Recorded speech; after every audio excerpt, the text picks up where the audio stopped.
En 2015-2016, on a coordonné un numéro de la revue Le Sociographe qui porte entièrement sur la transition à la vie adulte des jeunes vulnérables. Alors, pour vous donner une petite idée du contenu de ce numéro-là, je vais vous lire à l'introduction qui s'appelle « Une place au soleil ». Le fossé se creuse de plus en plus entre le vécu de ceux qui doivent se prendre en main le jour de leurs 18 ans parce que les systèmes de protection de l'enfance ne les soutiennent plus ou qui doivent subvenir très tôt à leurs besoins dans leur cheminement, et les tanguis qui tardent à terminer leurs études et résident encore chez leurs parents à 25-30 ans. Les taux de décrochage scolaire et de chômage sont de plus en plus élevés chez cette population, alors qu'on assiste à un allongement de la jeunesse et à une surscolarisation. Comment éviter que les premiers ne deviennent les derniers, qu'ils ne se retrouvent sans formation, aux prises avec des problèmes de pauvreté, de délinquance, de toxicomanie, de détresse psychologique ou d'isolement? Les recherches sont pessimistes à leur sujet. Comment faire en sorte qu'ils n'aient pas la désagréable sensation d'être coincés à l'ombre d'un nuage gris, fatalement? Les textes suivants portent un regard franc et troublant sur la jeunesse vulnérable au sens large, celle que la société met trop souvent de côté de la vie des auteurs, celle que ce monde ultra-compétitif négligerait dans sa quête incessante de rentabilité.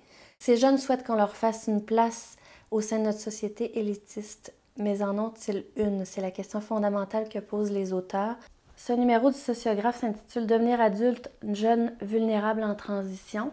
On l'a lancé à Québec dans le cadre du colloque Paradoxe. On a fait la deuxième phase de ce lancement-là en Normandie, à Caen.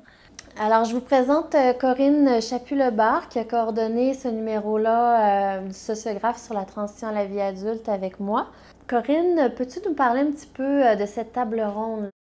Donc, avec toi, le 28 avril dernier, j'ai réuni les auteurs qui étaient côté européen. Il y avait d'abord en visioconférence avec nous Madeleine Pellois-Renaudat et Sophie Vincelot, qui travaillent avec des publics de personnes adultes handicapées, et dont le propos a été finalement de définir un petit peu ce que c'était que de devenir adulte, puisqu'elles avaient fait une enquête auprès de personnes handicapées et qu'elles leur avaient demandé « Qu'est-ce que pour vous être adulte ?» En gros, leur propos a été de dire que devenir adulte, c'était premièrement savoir, disposer d'un certain nombre de connaissances pour pouvoir se débrouiller, être autonome. C'était d'autre part devoir, c'est-à-dire avoir un certain nombre de responsabilités, d'obligations. Et puis c'était troisièmement pouvoir, c'est-à-dire avoir effectivement la capacité qui soit donnée par un statut, par une fonction, de pouvoir effectivement faire un certain nombre d'activités de manière autonome dans la vie adulte.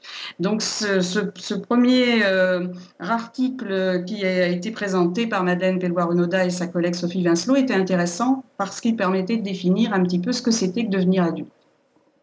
Après, nous avons aussi accueilli ensemble Sébastien Fournier, qui est éducateur spécialisé dans un institut éducatif et pédagogique, qui lui, en fait, a expliqué comment, pour des jeunes adolescents vulnérables, en difficulté, c'était difficile de devenir adulte, comment la société pouvait paraître finalement exigeante vis-à-vis de ces adolescents, et comment les grandes institutions qui étaient plutôt sécurisantes autrefois les témoins aujourd'hui, et comment ça pouvait paraître difficile pour des jeunes vulnérables de pouvoir effectivement accéder à ce statut d'adulte parce que l'école ne jouait plus son rôle comme autrefois, qu'il y avait effectivement des difficultés économiques, du chômage, des difficultés d'intégration qui faisaient que pour un jeune vulnérable, c'était encore plus difficile de pouvoir effectivement assurer ce passage vers la vie adulte.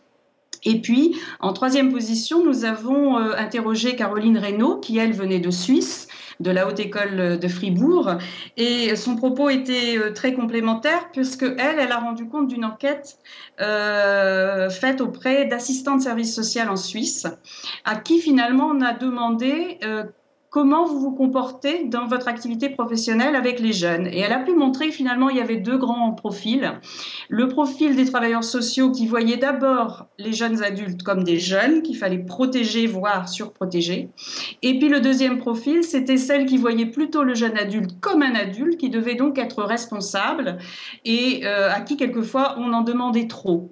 Donc c'était un peu dans cet entre-deux que les travailleurs sociaux avaient à se positionner. Voilà un peu ce que je pourrais dire sur le contenu des présentations. On a voulu que ce soit un peu interactif. On a d'abord, bien sûr, un peu rappelé ce qu'était le sociographe ensemble et comment nous avions composé le numéro. Mais ensuite, il y a eu un temps, effectivement, où nous avons donné la parole à la salle. Certains avaient lu plusieurs articles et pouvaient donc poser des questions assez pertinentes aux auteurs pour leur permettre de compléter leurs propos et d'affiner leur compréhension des textes.